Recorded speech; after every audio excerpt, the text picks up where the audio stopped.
Welcome to JCC, Jesus Celebration Center, Mountain of Worship. Located at Kilima Machakos, along Chumbi Machakos Kitui Road.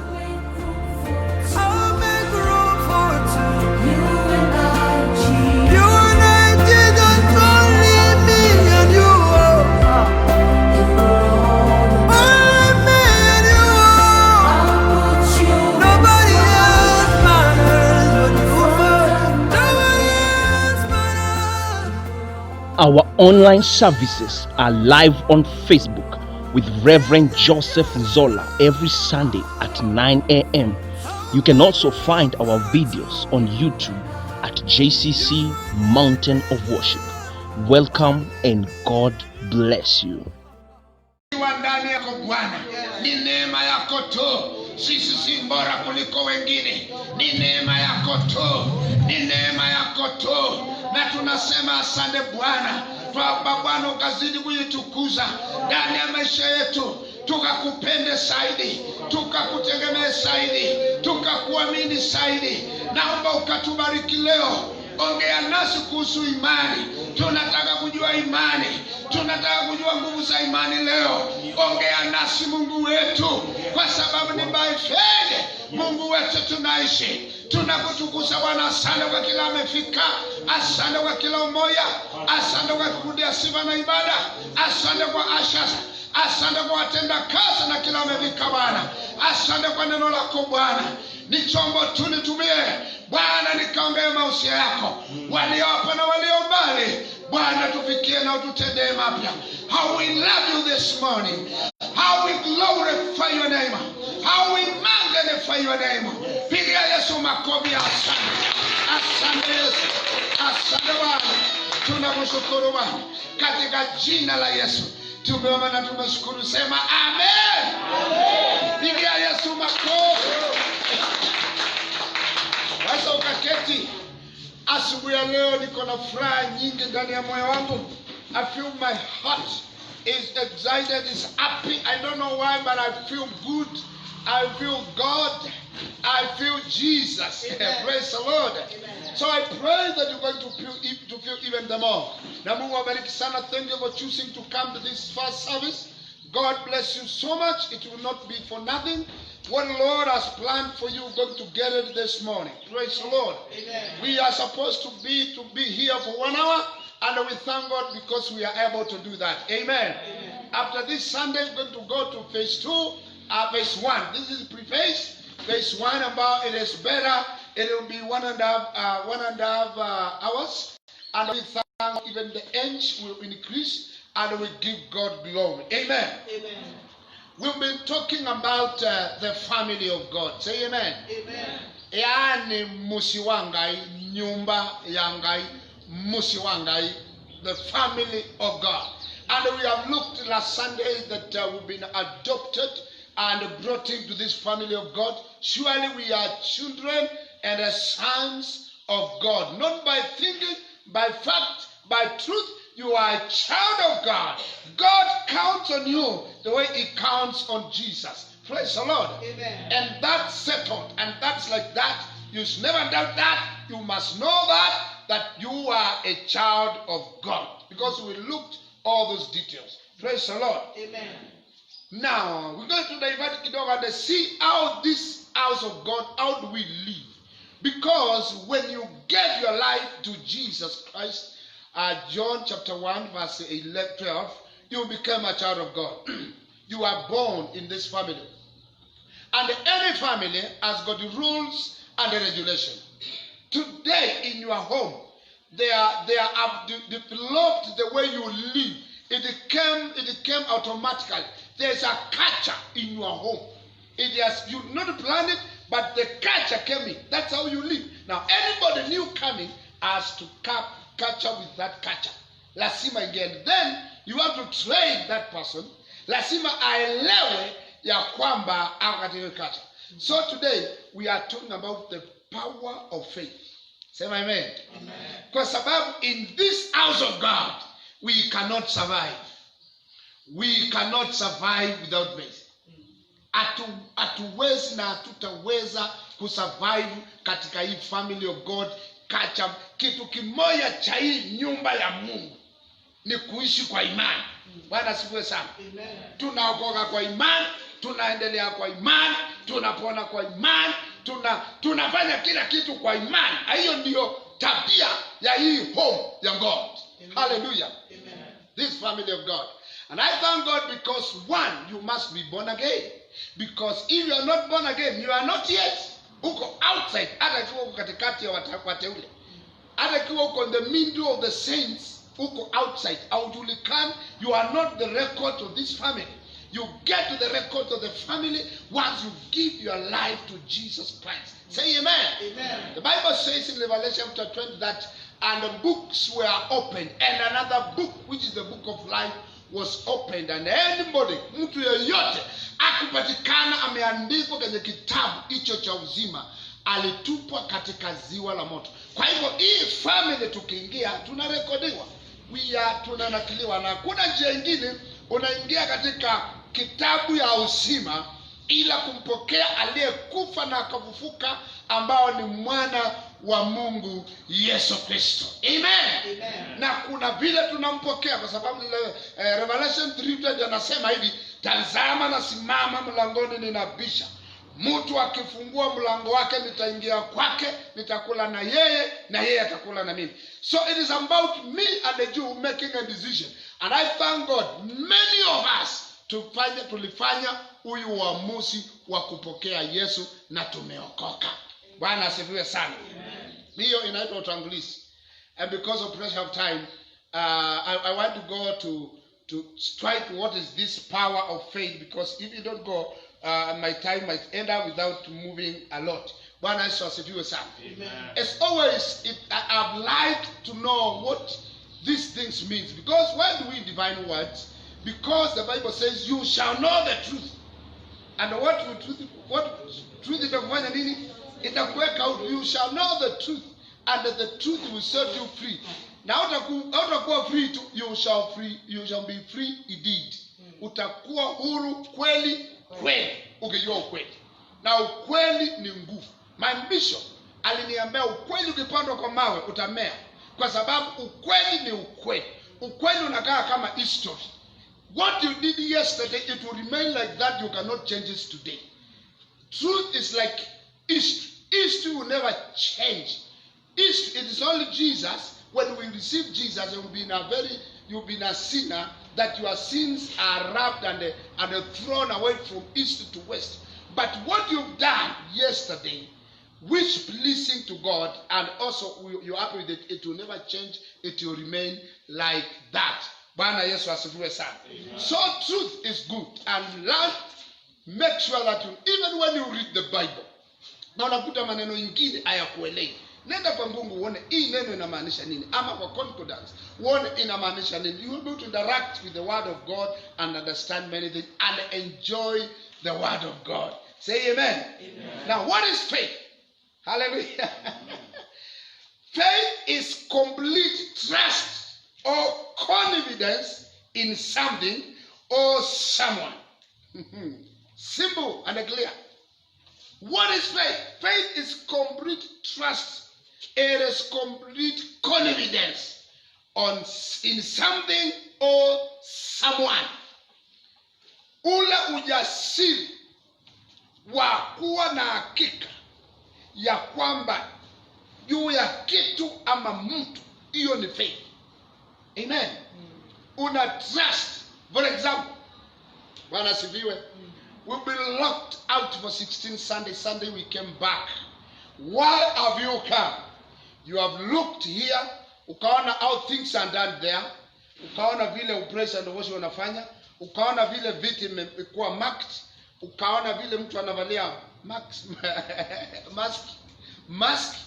Ukawa na ujasiri ya kwamba nikiingia hapa sitatoka na hiyo kitu kinaongopwa na dunia. Then you came in. Lakini ukikuta hapa hatujali, tunaruka, tunapeana haki, tunafanya hivi, utarudia kwa gate. But what you have seen has built confidence. In other words, it has built your faith and the trust on this mountain of worship. Praise the Lord. Why?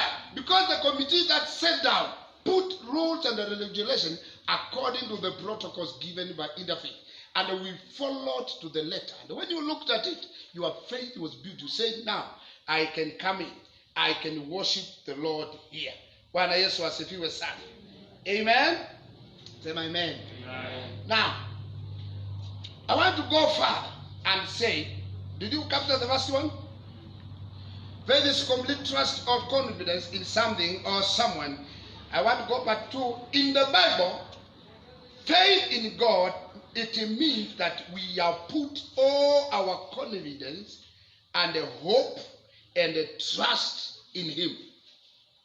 Praise the Lord. In the Bible, when you say, I believe in God, it means that your confidence, your hope, your trust, umeweka kwa huyo Mungu. Bwana sifiwe sana. And then God is happy always with us. Kwa sababu tu yeye kumuona, si ndio? Jesus was born somewhere in Bethlehem, grow up in the Middle East, and then ameviliwa dunia yote. Aliletwa huku na akina Dr. Kraft na wengine na mababu zetu wakahubiriwa, imetufikia leo ni tarehe 26 2020, tungali tunaamini, hatujamuona. Hiyo kitu inafurahisha Mungu. That faith you have in Jesus and God, it pleases Him. And keep on keeping on, because it is by faith we will move on. Bwana asifiwe sana. You don't trust, you lack faith, you are lost. Kabisa. Even when the people live together, they build trust to one another, and the faith grows. That I have God's faith can be a verb, faith can be a noun. We can say, I have full faith in you. Like you cannot say I faith you.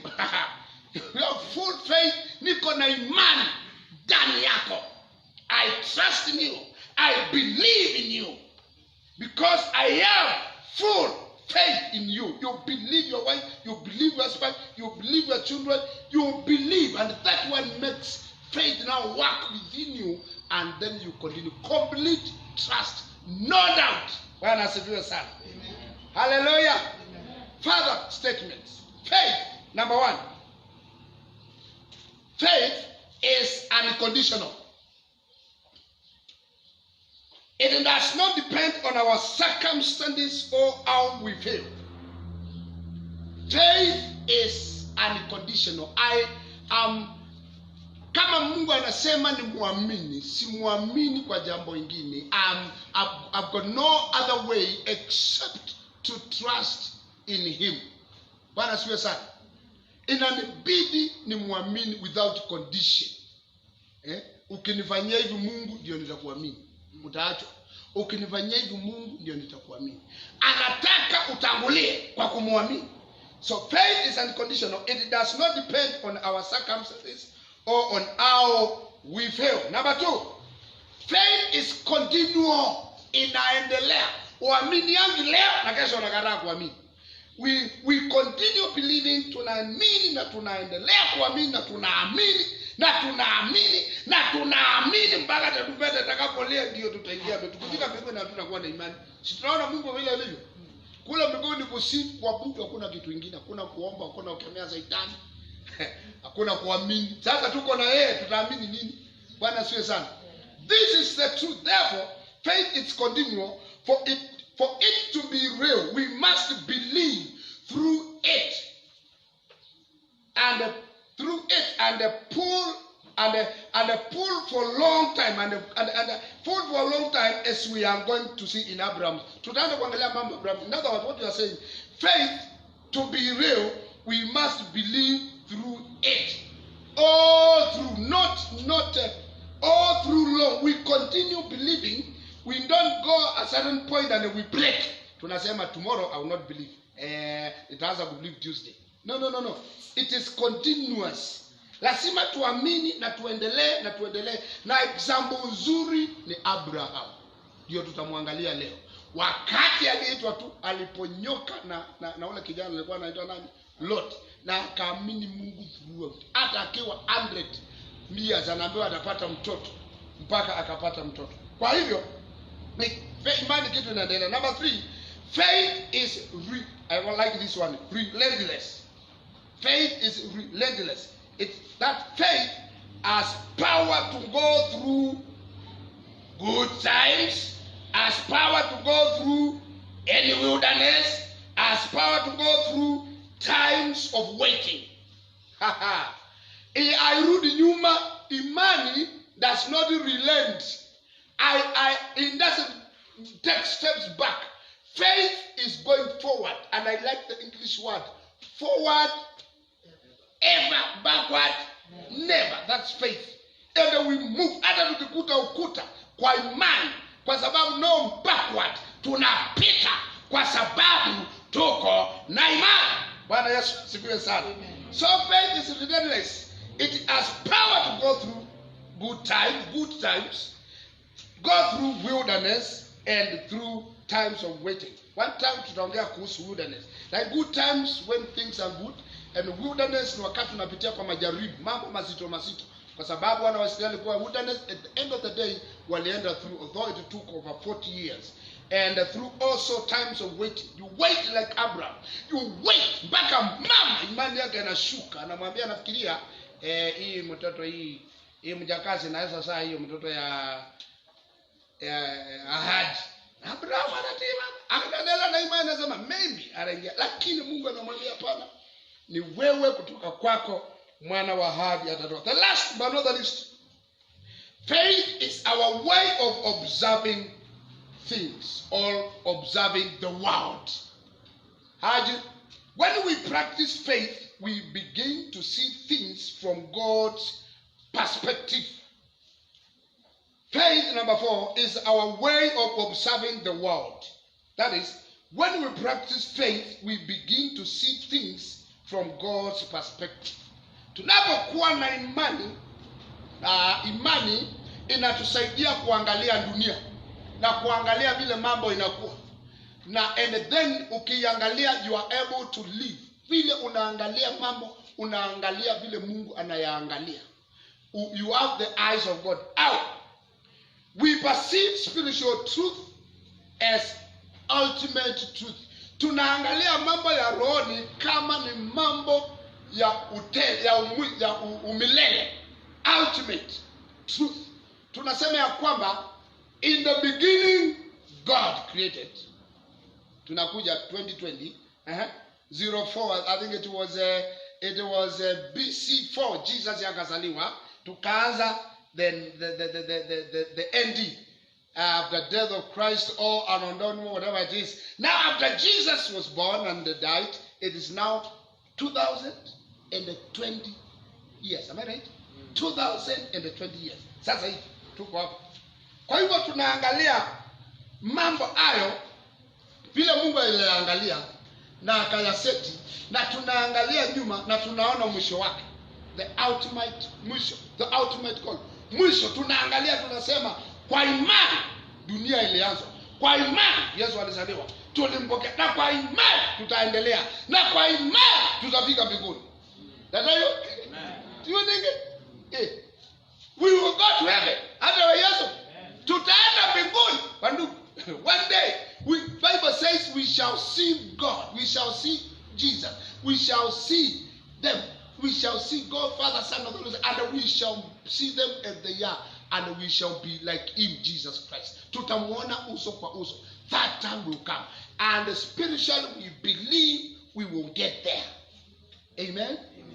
Bwana asifiwe sana. Hata wa Yesu. Amen. If we don't have that faith, then it's very easy kushika mambo ingine. Na ukishika mambo ingine unaachwa. Therefore, we perceive spiritual truth as ultimate truth.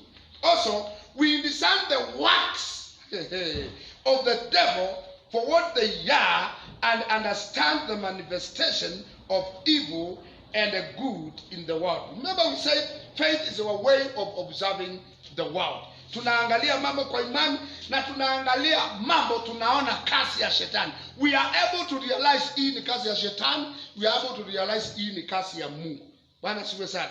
We discern tunaelewa. When you are faith and are full of God, when even the time of temptation, mambo ambayo yanaweza kuangusha, unandisani, unaelewa hii kitu niko karibu kuingia, shetani yako ndani, na una escape kwa sababu uko na imani kwa God. Wewe you have faith. So we discern the works of the devil for what they are and understand the manifestations of evil and the good in the world, so that you can choose kile kizuri cha Mungu. Unajua hii ni ya Satan, hii ni ya Mungu, hii ni ya Satan, hii ni ya Mungu, and then you measure all those things with the word of God. What does the word of God say? Kwa hivyo kile neno la Mungu linasema, unaangalia kwa sababu uko na imani na neno la Mungu, unaangalia and then unapima, unajua hiyo inaingia ama haiko nje. Bwana Yesu asifiwe sana. Give me one more minute. Now, what is the power of faith in God? That's now where we are now. The power of God. The power of faith in God. Our God uses people who are not afraid to trust him completely. Amen. Kwa sababu tunasema faith is complete trust. It is confidence in something or someone. We say faith in God means that we have put all our confidence in him. Therefore, when we say power of faith in God, we mean this, that God will use people, atatumia watu who are not afraid to trust in him completely. Bwana asifiwe sana. The one who does not allow a single doubt, God will use that person. God will do things. God will perform miracles. Because of one thing, you have complete trust in him, and you are not afraid to trust in him. One day I said, fear is the enemy of faith. Kuwa na uoga, huo ni wadui wa imani. Kwa sababu nasema hii itatendeka, that one makes faith live, inaondoka kupitia kwa window. When we have faith, this faith produces enormous power for great purpose. I'm talking about the power of faith. When you have faith, faith produces enormous power for greater purpose. Ever since you received Jesus Christ, some of us who were boys, I was 20 years, and you know the ball. Now you can know my age. And I started believing God. I have a story. I can write a book. When I turned to the Lord Jesus, what happened in our home? What happened to our parents? What happened to my brother and sisters being the firstborn? Things changed. Kwa sababu niliambiwa ni muamini Mungu na ikampokea Yesu na mambo yakatendeka. I think when somebody received Christ, Mungu anafanyanga miracle haraka akupruvia kwamba ako na wewe. Lakini ukikaa chini, imani inaendanga chini, chini ninaona mambo yanachukuanga muda. But things happened and our home changed completely until the whole village, they could reckon with our family and they say, when people are saved, their homes inakaa namna hiyo. Na watoto wanaambiwa nani, tunataka muokoke mkae kama wale watoto wa Nzola. Bwana asifiwe sana. Mimi niliokoka tu in form 2 class, and then nikaipokea kwa nguvu na nikaamini, kwa sababu niliambiwa nikiwa na imani nitapata vyote. Kwa sababu nilikuwa nimefanya kila kitu, nilikuwa nimefanya hapo kwetu. Hata waganga walikuwa wameletwa na shida zinaendelea, lakini nikaambiwa huyu Yesu hako na kila kitu. Ukimwamini utafanyika, na familia yako na maisha yako yatafanyika. Na nikaambiwa kwanza, nikachukua mstari mmoja ambao inasema I will save you together with your family. Bwana asifiwe sana. Ni ule askari aliambiwa amini Yesu na umpokee na utaokoka wewe na nyumba yako. Na mimi nikashikilia pale la kwamba kila mtu tumezaliwa pamoja lazima aokoke, kwa sababu ni ahadi. Na nikashikilia hapo. Bwana asifiwe sana. All of them got saved. except my father, as I always tell you. But the last minute, alikuwa na shida ya tumbo ile inaitwa intestinal obstruction. Kabla akufe, aliita my wife akamwambia niombe hii kitu nimekuta ni ya kweli. Nataka kuokoa. Na alimwambia specific, sipokei Yesu kwa sababu mimi ni mgonjwa. No, you know when you sasa ile uingie si kwa sababu ni mgonjwa, hapana, I'm very okay. Lakini nataka kwa sababu nimeangalia nikaona hii kitu mnasema wokovu ni ya kweli. Mimi akamuongoza toba. Kamwambia sema Bwana Yesu. Yes, akaingia. 10 minutes alikuwa apelekwa theater, akienda theater akaenda. Hakufa, akapona.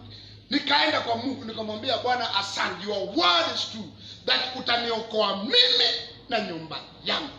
Kwa sababu kuna mwanaume ambao aliambiwa habari ya mbingu na kuokoka akakataa, akakufa tajiri, akaenda jehanamu. Na akiwa pale akamuona Lazaro, akaanza kusema mtume, akaambiwa hapana hawezekani kutumwa. Akasema basi kile nimejua huko jehanamu, mtu arudi duniani, niko na, hata alikuwa anajua mathematics akiwa huko, akasema niko na brothers 5. Mtu atoka huko akiwahubiria wataamini, kwa sababu atawaambia. Alikuwa anafikiria ni yeye atapewa that chance. Akaambiwa hapana, huko dunia wako na kina Moses na kina Nzola, wasipowasikia hiyo ni mimi, wasipowasikia basi hakuna. And that was chapter closed. And it would be a very terrible thing when you are enjoying at the bosom of Abraham the good, the streets of gold, and then you throw your eyes, you see your brother there, Gianna, you see your sister there, you see your relative burning. Let me tell you that thing that might you at you there. If you have never told that person about this Jesus, unaongopa kumwambia, mnaenda party za Christmas, unaambiwa uombe, unaomba tu Bwana juu na chini, badala ya kwanza kusema kabla sijaomba nataka kuambia mimi nimeokoka na huyu Yesu anaweza akakuokoa hata wewe hapa. Kabla sijaomba kuna mambo sema mjaokoka, ninajua you need Jesus. If you want Jesus, pray this prayer after me. Sema Bwana Yesu, and then unaomba na unaombea chakula na hizo za soda na neno jika na baa yote. Bwana siwe sana. Wakati watakataa Yesu akiwa jehanamu, utakuwa umenawa mikono. But that small prayer can change them. Bwana sifiwe sana. So when we have faith, this faith produces enormous power to create a purpose. Whatever your purpose, kilo na tamani kiko ndani ya faith. Hata ni Yesu. Amen. Kiloenda kimwiki katika kamwiki. Amen. Chochote wapenda, call this family of God. Ile pesa tunanunuanga vitu nayo inaitangwa faith. What does it say? The currency that transacts katika hii family of God inaitangwa faith. Usiite dollar, usiite pound, usiite shillings. No, inaitwa faith. You want everything in this family of God about you were adopted to be a child of God. Have faith in God. Amen. Hata iwe. Amen. The last, brother, is the Bible we are talking about the power of faith in God. The Bible tells us that Abraham was the father of faith. And God's commentary on Abraham's life shows us why about Abraham, inatuambia kuhusu Abraham, baba akaitwa baba wa imani. He became the father of faith. Bwana siwe sana. And it will be our key reference today. Bwana siwe sana. Let's go to what we know. Hebrews 1:11. And things that are in the Bible, it is only this thing that is divine in the Bible because it is very key in this family of God. Hata Yesu. Hii kitu iko key in this family of God. Na kwa sababu iko key in this family of God, it is given a divination. Imediviniwa. Hebrews 11:1. Hebrews 11:1. Hallelujah. Praise the Lord. Amen. Help check. Hebrews 11:1. I want to read New King James Version, then I read New Living Translation. Now, can you read screen or read your Bible? Now, faith is the substance of things hoped for. It is also the evidence of things not seen. Praise the Lord. Let me read New Living Translation. Faith is the confidence. Talking about complete trust, complete confidence. Faith is the confidence that what we hope for will actually happen. It gives us the assurance of things we cannot see. Otherwise, amen. I've read the Bible.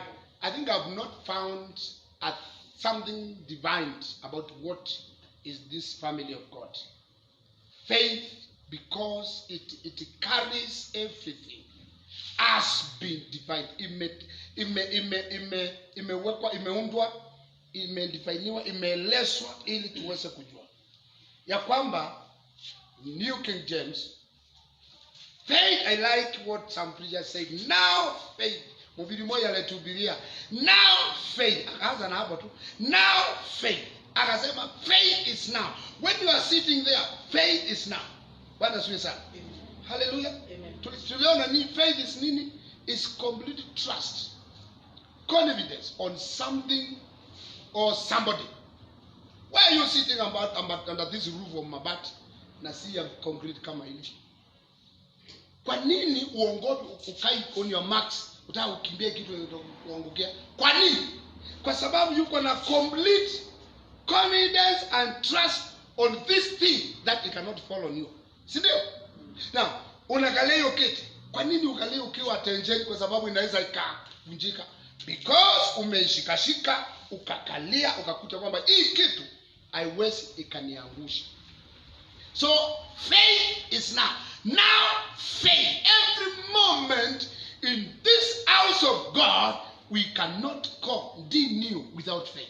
Whether you sleep, whether you eat, that's why we thank God for the food. Whether you sit, whether you walk, whether you are anywhere, you believe God is taking care of every situation. Amen. Kwa sababu yeye ni mwenye vyote na ako na sababu, na wewe uko na imani na yeye. So faith is the substance of things hoped for.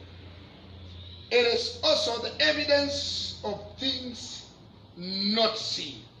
Faith is the confidence that we hope for when we what will actually. So what we say in a simple language, imani ni substance, ni material ya kutengeneza zile vitu tunataka. Faith is the material. The faith is when you build a house, unanunua material. Hii nyumba ikiundwa si material ilinunuliwa. So imani ni material ya kutengeneza kile kitu tuna hope for, kile kitu tunataka. It is the substance of that thing that we hope for. Ndio hiyo material ya hiyo kitu.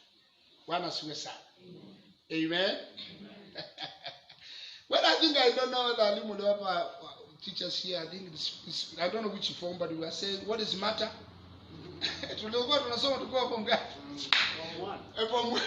Matter is anything that occupies space and has weight. Am I correct? Correct.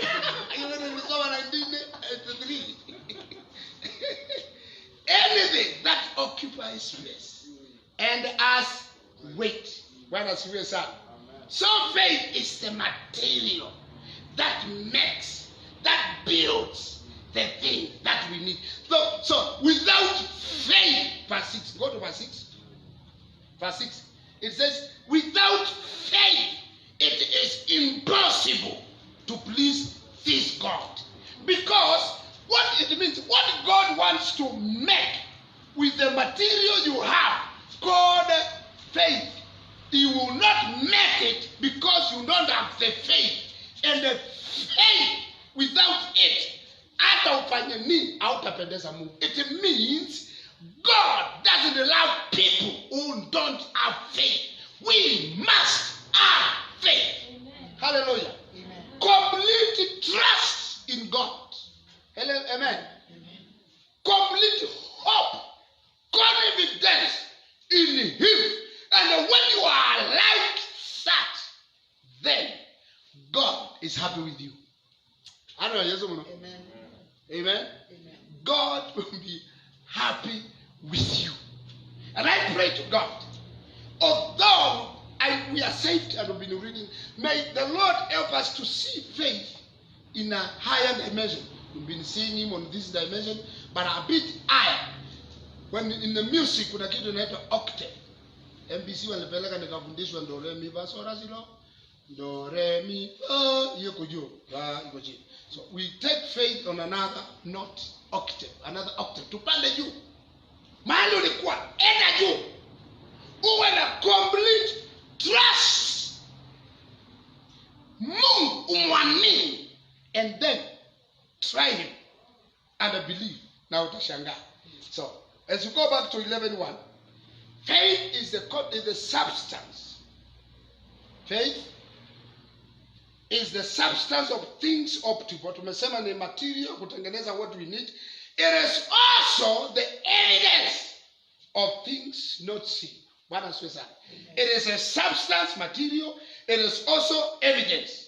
Nikiikivya cha maundu alama tuoneka muikio papa ina kiso hiki kama unakuja kama mundu muikio faith nikindu nikitela bibete na like evidence of this na nikiikivya cha sindu ila ituoneka. You want sindu ile tuoneka kiikivya evidence ni faith. You want something substance ni faith. Bwana asifiwe sana. Kwa anasa ni asiati katika family inu ya ngai inu tunevundia isie na twando twatikasiana and we are children of God. Ku luisende sia ngai utenda kindu ki faith. Kwikalawu na by shortcut we must believe. We must have faith. Even when you are giving your offering, don't just give offering. I believe God every day. Every Sunday ni wana 3,000 ya kutolea Mungu. Na ninajua nikisipata, nikipea Mungu hivi, ninaamini Mungu wewe si maskini. You don't need yaka kathembo kangu. But I want you, God, to know that I believe in you and that this is what I want. And I tell Him my needs. Nachukua sadaka yako, unaimiliki na some needs. Na yes, offering unatoa kulingana vile umebarikiwa. Utoi kama yule ama huyu. It is the way you are blessed. Bwana asifiwe sana. Complete trust. It is impossible to please God without faith. Hallelujah. Amen. Nataka tusonge hatua moja. I will keep time today. Ni heri tumalizie mali tuendelee, si ndio? Si Yesu kama hata kuja tutaendelea. Can we see Romans 10:17? Hii ni nyingine ya ajabu, because in this family of God staili za kuishi huku lazima one awe na imani. Listen to this, Romans 10:17. Kama hujapata angalia pale kwa screen. So, by the way, kuna mali kuambia usome Kiswahili. Imepita tutasoma hii. So, faith comes by hearing and hearing by the word of God. Hebu soma hiyo kwa Kiswahili. I really wanted hiyo faith tusome lakini hatukuta rudi. Romans 10:17. So then faith basi imani hutokana na kusikia na kusikia huja kwa neno la Kristo. Hallelujah. I don't know why inasema Kristo but the word of God. Inasema this faith ambao ni complete trust in God. Complete confidence in God. This faith comes. Hallelujah. It comes because the devil fights it. Because ukiwa na imani wewe ndiye adui wa Shetani. Na anajua ukiwa na imani utamumaliza nguvu, kwa sababu unaweka trust yako yote na tumaini yako yote na ujasiri wako wote kwa Mungu. Na ukifanya hivyo, Mungu anatenda kitu. Bwana sifiwe. Sasa shetani anajua ukifanya hivyo unamshinda. So anahakikisha hiyo faith hauna. Anakurushia mandauti. Anakuonyesha vile mambo itawezekana. Ukitaka anakuambia hii, kama vile a good example is we look at with Abraham. Anaendelea kuamini God. Anaendelea kuamini God ya kwamba hatakuwa baba wa taifa. Watoto wake atakuwa kama changalawe, kama stars. Anaendelea kuamini God. Siku moja haumende kuja mugoga mwa ni miaka miongo moja tandatu na kuendete yana niona ngai enene ya mumisi dio na naye anasema pekine alipokuwa kule Mungu aliongea na wife ka akajaa ile kisirani tuko nayo duniani siku leo Ismail. Na wakati Mungu alifanya muujiza akazaa Isaac, one day hao watoto vile tutoto tunapigana kwa anapigana, mama akaangalia kwa dirisha kale kakanero ni Isaac kana laliwa kana kongwa na Ismail kama ita husband akamwambia mjakasi na mtoto wake watoke hapa waende kabisa. Sasa Abraham akaanza kusema, sasa hii ni damu yangu inafanya nini? Usiku akilala Mungu akamwambia fanya ile mama anasema. Hey, God wetu ni mtu kama vile and what happened? Compare maji na chakula wakaenda, si walienda jangwani. Walipoenda chakula kaisha, maji kakwisha. Ende kamtoto kakaenda kaketi mahali, kakawalalishwa mahali. Na huyo mama akaenda mahali ili sasa akakufa. Akasema hata ana kukufa, lakini akaomba Mungu. You know God alitoboa maji hapo, huyo mtoto akakunywa. Na Mungu akaanza, kwa sababu damu ya ahadi ni ya ahadi. Mungu akasema kuhusu huyo mtoto vile atakuwa mkubwa, lakini akasema that mtoto jamii yake itakuwa shida ya ndugu yake milele. Atakuwa shida ya uzao wa Isaac milele.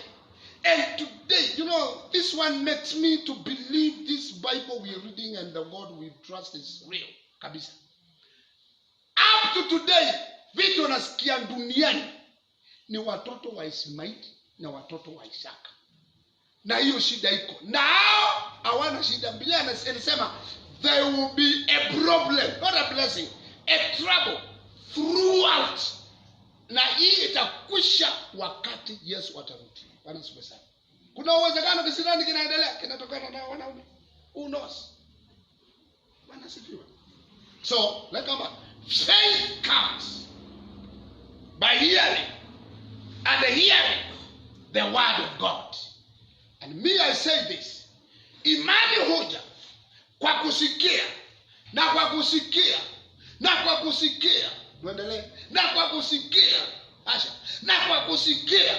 Na kwa kusikia. Hatutaacha kusikia neno la Mungu. Hautasema nimesikia sana neno la Mungu, sitakuja kusikia Sunday. Nilisikia Sunday iliyopita, sitasikia tena.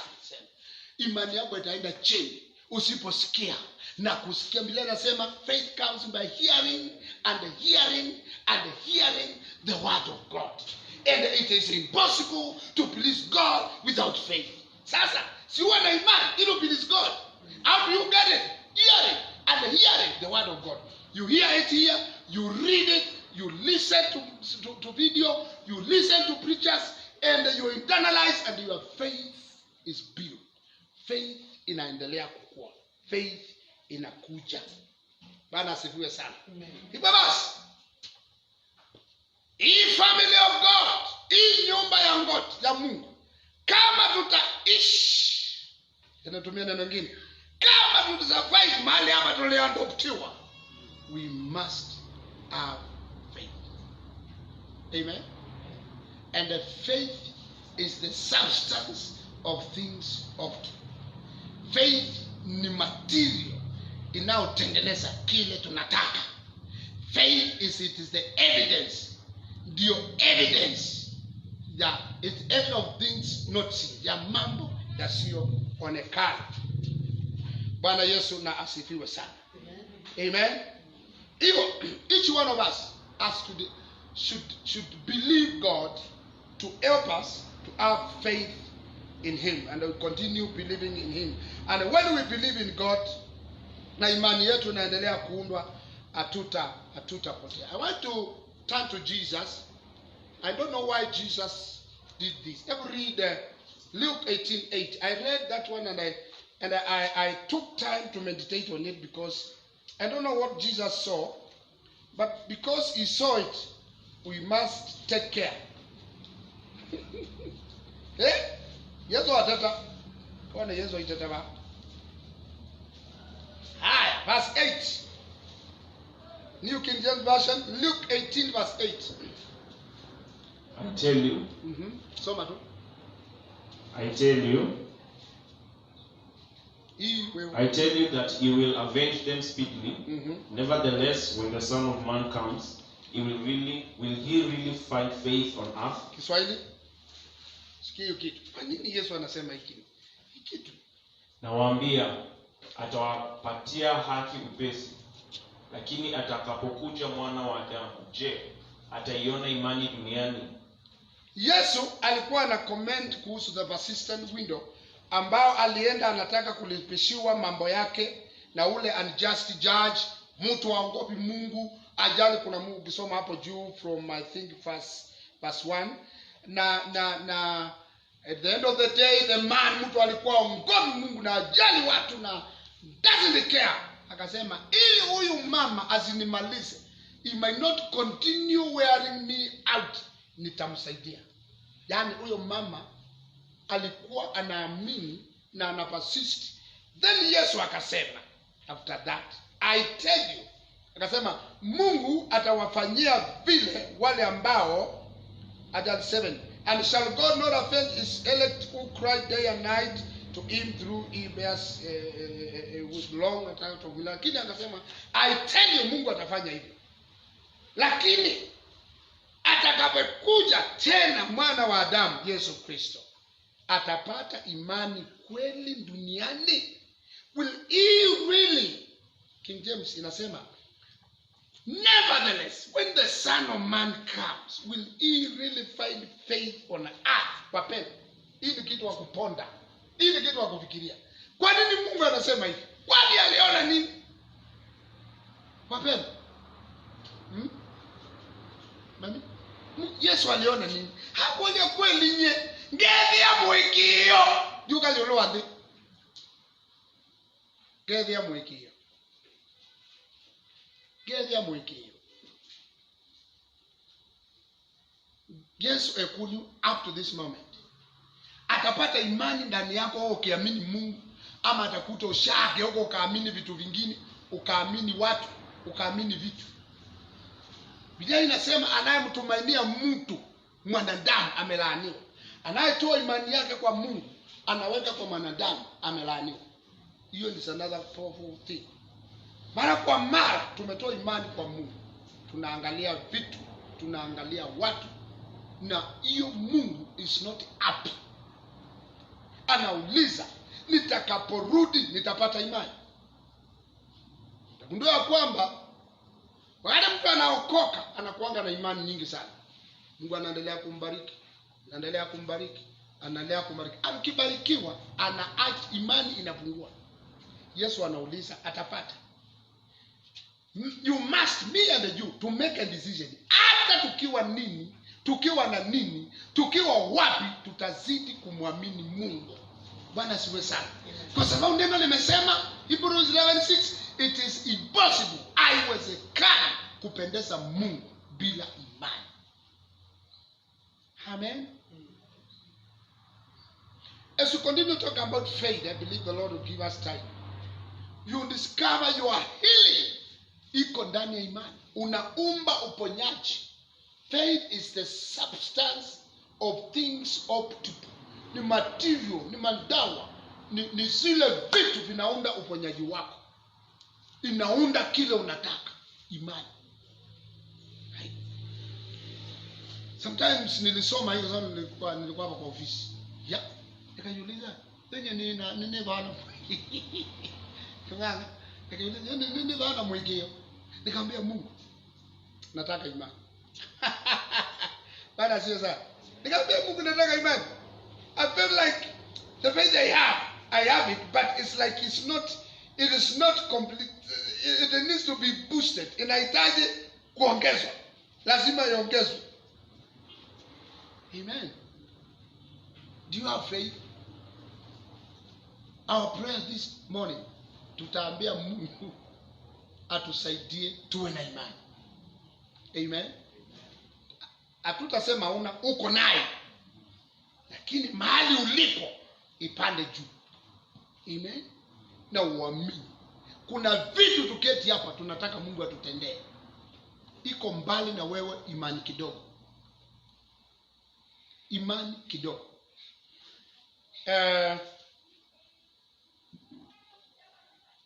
You heard about, if you have faith like a mustard seed, you will command this mountain, ng'oka na ukapandwa katika bahari. Ulisikia hivyo? Wanasema hivi, mustard seed is the smallest seed in the world, but that seed inafanya kuwa na tree kubwa sana. So the idea behind the mustard seed and the little faith, because it's not about the little faith, that small faith kanaanza na kanakuwa germinate, kanakuwa, mtu unakuwa. Bible says mpaka decades inakuja kujenga juu kawa shade, kitu kubwa kalianza kitu kadogo. So the Bible inaonyesha kwamba si lazima uanze na imani mzito. Hiyo leo naye ikue. Kama mustard seed. Hiyo leo naye ikue, itahamisha milima iliyo mbele yako ikue. Na itakuwaje? Kwa kusikia na kuamini na kusikia neno la Mungu. Bwana Yesu asifiwe sana. Amen. Haleluya. Imani ukua. Inatoka hapa, inasonga, inakuwa. For example, na inamaliza. Kwa sababu I have a lot to continue. 1 hour is almost. 1988 nilikuwa Bible school certificate. Na nilikuwa ninaamini. Nipate tu, nilikuwa naamini nipate those days 5 shillings, you know, that was really money. 5 shillings, Go na nunua vitu, 5 shillings. Nilikuwa naamini nipate 5 shillings. Sasa tulikuwa kwa fellowship. Ndugu mmoja akashuhudia vile alikuwa naamini apate 100,000 na amepata. Na mimi nimeamini 5 sijapata. Yeah. 88 alikuwa anashuhudia, wapendwa, mimi nimemwona Mungu. Nilikuwa naamini God anipe 100,000, I got them. Na mimi naamini Mungu nipate 5 shillings, nimekataa. Kauliza, ni nini hii? Nikaendea pastor. Nikamwambia, I want to know what's wrong with me. Literally. Nikamuuliza, kwa nini ndugu hapa tuko pamoja? Tunaabudu na mimi sina dhambi, naamini. Kwa nini anaamini 100,000 anapata? Mimi nataka 5 shillings sipati. Bwana asifiwe sana. Unajua aliniambia nini? Kiwango. Imani iko na kiwango. Ninaendelea kukua nifikie kiwango. Pengine kiwango chao kilikuwa cha shilingi 1, nataka 5. So naendelea kukua. Today I can believe 1 million and I get it. Today. Lakini 5 nilikuwa nateta. Na alinisaidia. Nikaona kama mimi niko na dhambi nyingi sana. Mimi nifikiria niko na dhambi, Mungu anisikie, pengine siyaokoka vizuri.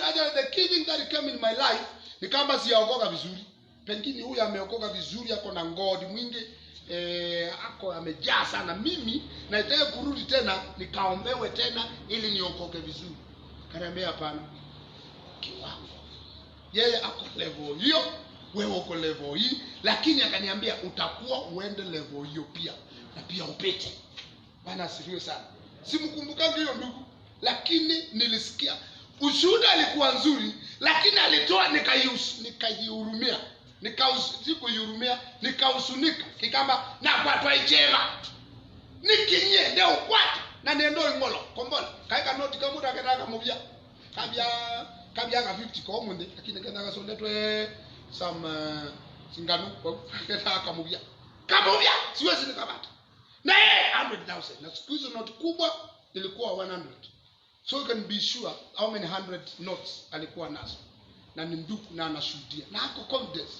Wa ndugu kwa naamini Mungu. But 100,000. Na Mungu amejibu. Nasikiliza nikamwambia Mungu hapana. So wapeni. Imani ukua. Amen. Kile kiwango chako lazima ukue uende mbele. Now we must make it. Sasa tumerudi katika nyumba ya Bwana. Kuna kitu unaamini. Let this message help me, help you grow from where you are to another. Whatever you are believing. Because faith is the material. Faith is the substance. Amen. To have faith in God is to have complete trust. Confidence. Kuwa na ujasiri wote kwa Mungu. Na Mungu atakupea. Bwana asifiwe. Tunaweza tuendelea next Sunday. Kwa sababu there's so much. Tusimame mbele ya Bwana. Ni wewe. Ni wewe. Ni wewe. Ni wewe Bwana. Ni wewe Bwana. Ni wewe. Ni wewe Baba. Ni wewe. Ni wewe Yesu. Ni wewe. Ni wewe Bwana. Ni wewe Bwana. Ni wewe. Ni wewe Baba. Ni wewe. Ni wewe Yesu. Ni wewe. Ni wewe Bwana. Ni nani kama wewe Bwana? Nani kama wewe? Ni nani kama wewe Yesu? Nani kama wewe? Ni nani kama wewe Masia? Nani kama wewe? Ni nani kama wewe Baba? Nani kama wewe? Tunaimba hakuna kama wewe Bwana wa mabwana. Tunasifu hakuna kama wewe Bwana wa mabwana. Tunaimba hakuna kama wewe Bwana wa mabwana. Ni nani kama wewe Baba? Nani kama wewe? Ni nani kama wewe Masia? Nani kama wewe? Tunaabudu hakuna kama wewe Bwana wa mabwana. Tunasifu hakuna kama wewe Bwana wa mabwana. Tunasifu hakuna kama wewe Bwana wa mabwana. Tunasema hakuna kama wewe Bwana wa mabwana. Tunakiri hakuna kama wewe Bwana wa mabwana. Inua mikono yako kwa Mungu na umuulize akuongeze imani. Wanafunzi wa Yesu walimwambia aliposema tuongeze imani. Mwambie Bwana akuongeze imani ili uwe na kumwamini Bwana kamilifu, completely. Tuwe na complete trust, complete faith, complete hope, complete confidence. Amwambie Bwana, nikumbuke nilikuwa na imani, nataka uniongeze imani, unipeleke kiwango kingine. Umekaa kwa hiyo kiwango ndugu kwa muda mrefu, umekaa kwa hiyo kiwango dada kwa muda mrefu. Enda kiwango kingine cha imani, enda kiwango kingine cha imani, enda kiwango kingine cha imani. Mwambie Bwana, niongeze imani, niongeze imani. Nataka imani zaidi, nataka kuhamisha milima, nataka kuona mambo yakipona, nataka kuona miujiza, nataka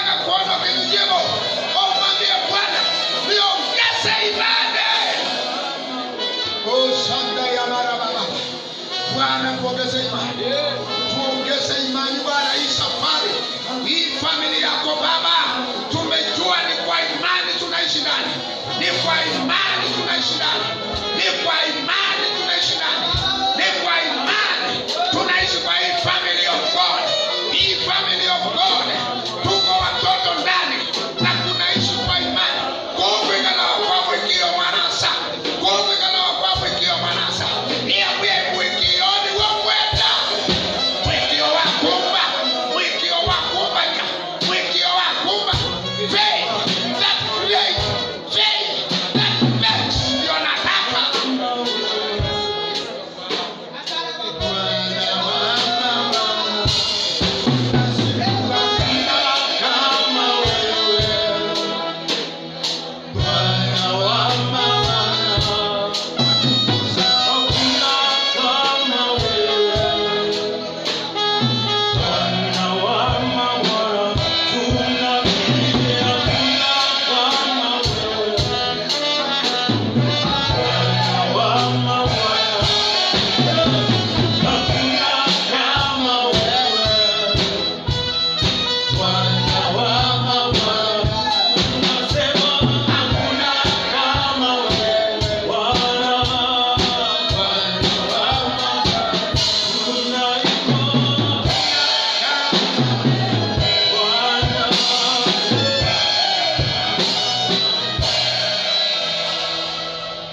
Wapendwa, haiwezekani kwa hii family ya God kumpendeza yeye bila imani.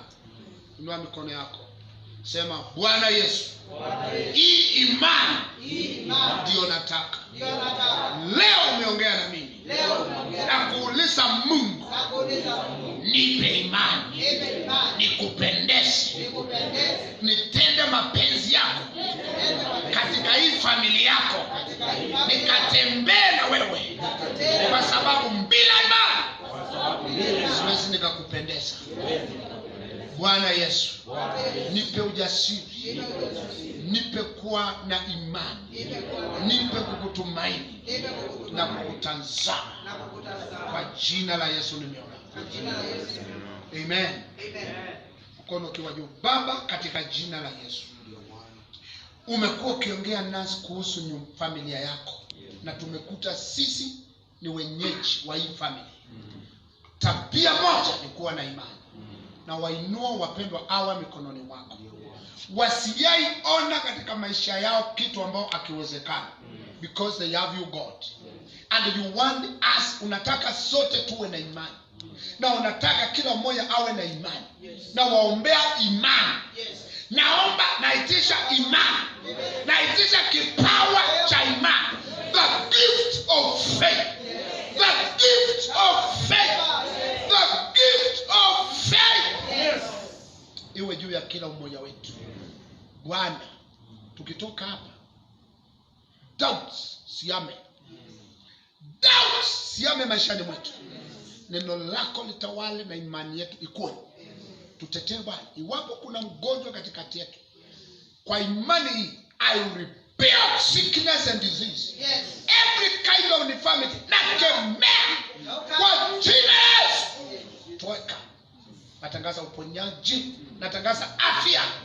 Kwa imani, receive your miracle. Yes. Ukiwa hapa, ukiwa mbali, pokea muujiza wako. Kwa imani, kwa jina la Yesu. Bwana, kawaambia ya kwamba imani yao umewaponya. Bwana, bila imani hakuna miujiza. Imani yetu iliyo ndani yetu inatuponya na tunapata kile chetu. Kwa jina la Yesu, pokea hiyo unatamani. Kwa imani, kwa imani, pokea. Kwa imani, pokea. Kwa jina la Yesu. Pigia Yesu makofi.